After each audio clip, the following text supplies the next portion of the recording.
O le tusi le apostolo Iakopo, o le mataupu muamua, o le tofotofonga mo na winga, o le ana i le upu. O aua Iakopo, o le au na le atua ma le alii o Yesu Keriso. O ua lo fatu i tu ai ngai se fuluma le lua ua whaasara la wina. O usoi, i au tau manatu, o le mea fia tele ai pe a maua au tau i tofotofonga i se ese. Ina ua au tau i loa o le tofotofoina o lo au tau fatu atua, e tupu ai le onusai. A ia ato toa le ngā ruenga le onusai. Ina ia ato toa ai ma ia sao ona le iai au tau. Ia le ai se mea tasi e mativai. Ai a whai ua le ai se poto i so au tau.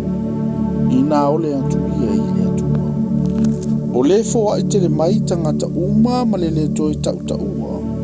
O na foa ina mai ai lea i a te ia. A ia o le atu ma le whaatu atua. A walavane i masalosalo. A waole i masalosalo. E tusa ia ma le pea ua le sami. Ua sousou i le matangi ma lafo ina. A walavane i manatu le tangata na te maua se me tasi mai le ali. O le tangata whaalotolotolua e whaale tu mauia i o nala uma. Ia oli le uso mativa ina ua whaamaua lunga ina o ia. A ole mauoa. Ia oli o ia ina ua whaamaula loina. A wae mawai atu ia pe o funga o la au.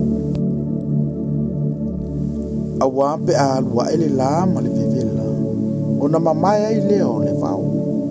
Ua maalili fo ilo na funga.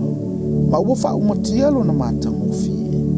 E whape fo i o na mawai antu o le tangata mau oa i o nala. A muia le tangata o le onusa i le wha usosonga.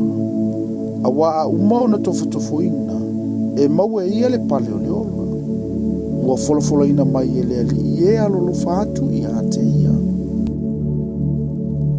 A whaososoina se tasi, a ua le whapea. Ua whaososoina a uma i le atua. A waile mawhai ona whaososoina o le atua i mea leanga. E le whaososo atu fo o ia i se tasi. A ua taitasi ma whaososoina. Pe ato sina ma mai le ia ilo na lava tu ina nau. Pe ato ole tu ina nau. Ona whanau mai ei leo le angasala. A matua le angasala, o na whanaua mai ai lea o le oti. O uso pele, a wana i sese o tau. O melele i umai fo ina fua mai, a toa ma mea alofa umai a toa o na lelei, mai lunga lava ia, e alu ifo mai le tamaa o malamalama, e leo ia te ia se mea whaale tu mau, po sina li liu iti iti. Olo na fina ngalo, na whana wai i tātou le pumoni. Ina ia whai i tātou ma whaapolopolo ana lava mea na whai. Ole nei, o uso pele, ia taitasi le tangata ma whaatalise o na whaalongolongo. Ia whaangesengese o na tautalatu, ia whaangesengese o na ita. A waile tupule a meo tonu ma ile atua, ile ita o tangata.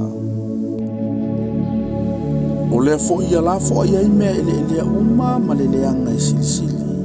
Ia talia ma le wha maulalo le upu ua totoina. O lea e mawhai ai una whaola ina o autou nganga. A ia whai autou mai ana i le upu. Ai aua le na o na whaalongolongo i ai. O whaasese ina ai autou e autou. Awa ai se tase whaalongolongo i le upu ai le ana i ai.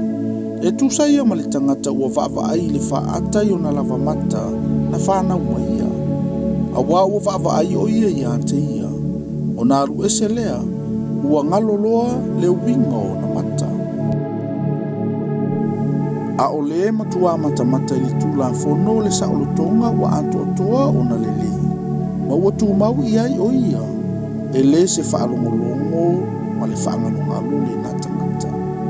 A ole ana i le ngalu e manuia o ia i luna lava ana. Ai se tasi o ia te outou e manatu I fo ia o le tangata mi o tua. Ai le tau fila na upu. Ai whaase se ina ia lo na lava loto. O lea o ngala na mi o tua.